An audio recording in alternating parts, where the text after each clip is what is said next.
quando eu era criança, instintivo eu era teu. muito, muito infeliz, porque eu era muito, muito tímido, eu não conseguia falar com ninguém.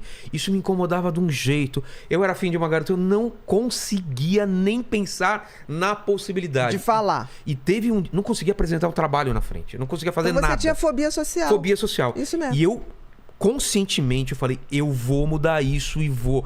E foi um dia que eu decidi isso. Tá me fazendo muito mal. E aí eu falei, quem vai apresentar o trabalho? E eu morrendo de medo, eu falei, vou apresentar o trabalho. Quem vai chegar naquela garota? Eu vou chegar. Cara, e eu não sei, eu me joguei. E eu fiquei tão feliz de cada conquista que eu e isso de criança, tô falando eu entendi. sexta, sétima série. Mas me fazia mal de um jeito que eu não conseguia viver. Eu não conseguia falar pros meus pais. Chegava a visita em casa, eu desenhava, mostra o desenho. Eu me escondia no quarto. E aquilo me fazia mal, eu não conseguia me relacionar com as pessoas. E aí eu fui vencendo isso aos poucos. E até hoje eu sou tímido, mas eu consigo, eu sei Você como vencer. sabe que vai dar certo. Olha o que você fez. Você fez uma coisa que é assim, medo e a fobia social, medo. Ó, vou te dar um exemplo pra você entender como que eu era. Eu adoro futebol. Adoro. Meus pais sempre... Minha família sempre morou na praia, em Santos. Eu ia na praia, ficava o pessoal jogando futebol em Santos, lá na areia.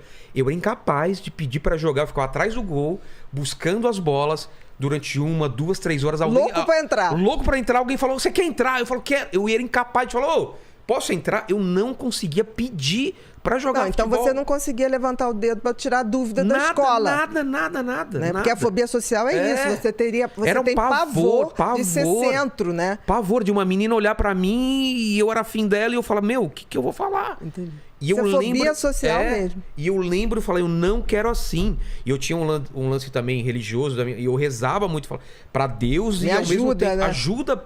Eu não podia nem pedir ajuda pros meus pais, porque a gente não tinha esse diálogo antigamente. Não tinha mesmo. E eu lembro quando eu fui vencendo isso, essa felicidade, falar, nossa, consegui apresentar um trabalho, nossa, consegui falar. E daqui a pouco eu tava fazendo piada, tava brincando, tava pedindo pra entrar no jogo. Então, você abriu, por exemplo, na fobia social, né? Que é a timidez excessiva.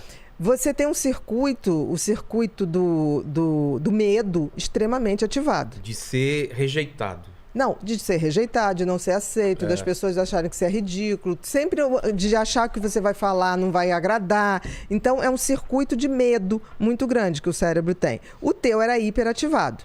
O que se faz para desativar isso? Eu tenho que ativar outros, que é o circuito da coragem. Medo é uma coisa que ele só tem uma saída, enfrentar. Porque o medo, se você for para trás, chega uma hora que tem uma parede. Não tem mais pra E onde ele ir. vai te sufocar. Agora, é interessante como o teu cérebro tinha uma questão de enfrentar os problemas. Não é comum isso. Mas eu tenho medos até hoje que eu nunca enfrentei. Cobra, por exemplo, eu nunca enfrentei esse medo de cobra. Mas vem cá, você tem cobra no teu dia a dia? Não. Isso aí é uma fobia. Fui obrigado, não fui Porque obrigado. olha só, olha que interessante. O medo e a ansiedade pode se manifestar de várias formas. Então você é um cara ansioso. Muito. Você tem uma personalidade ansiosa. Muito. E em alguns momentos você fez o que a gente chama de transtorno de ansiedade, que é o adoecer da ansiedade. Sim. Porque a ansiedade é uma coisa que todo mundo tem. Ela é ruim em quando... menor ou maior escala. Todo mundo tem. Porque a ansiedade, eu preciso ter ansiedade para levantar e ter um objetivo na vida. Ansiedade é um medo do futuro? Não, é assim. Ansiedade e medo é a mesma coisa. São duas faces de uma mesma moeda. Só que tem que o medo é uma coisa concreta. Por exemplo, se entra um ladrão aqui, a gente vai ter medo de uma coisa ali, tá? Que a gente sabe o que é. A ansiedade é um medo subjetivo. Eu não sei o que é. Aquilo não vai me matar. Por exemplo, falar na frente de uma plateia não ia te matar. Ninguém estava ali com a metralhadora. Mas o teu cérebro interpretava como uma questão de vida ou morte. Por quê? Porque certamente você nasceu com esse sistema límbico do medo mais ativado. Entendi. Aí você vai ver na família, tinha algum avô ou pai que tinha a mesma coisa, mas não tinha coragem de falar. Entendi. Porque na época não falava. Aí o que fazia? Era o cara que ia trabalhar num lugar que ele não precisasse lidar com o público. Era o cara que ia trabalhar numa fábrica onde ele ficava fazendo uma função de botar um parafuso ali, sem falar com ninguém. É que meus pais eram professores. Os dois eram de falar público, sabiam falar bem, assim, e Mas você pode ver que tinha um avô, uma avó. Tá. Porque a genética não é pai e mãe. Genética é um jogo de probabilidade. Você pode pegar a genética de um bisavô.